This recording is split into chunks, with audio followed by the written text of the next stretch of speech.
தாரே ஒரு பதிக்கஞ்சங்கிலி தாரே பச்சை கிளி வாடி நல்ல படப்பு பக்கம் போவோம்.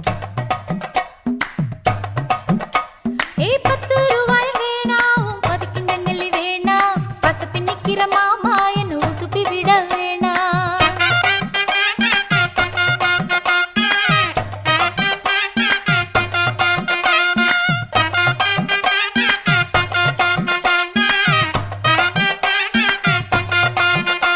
ஏன் சொத்து பூரான் தாரே சாவி கொத்தும் கையில தாரே 10:30 மணிக்கு மேல நீ வெத்தலை காட்டுக்கு பாடி.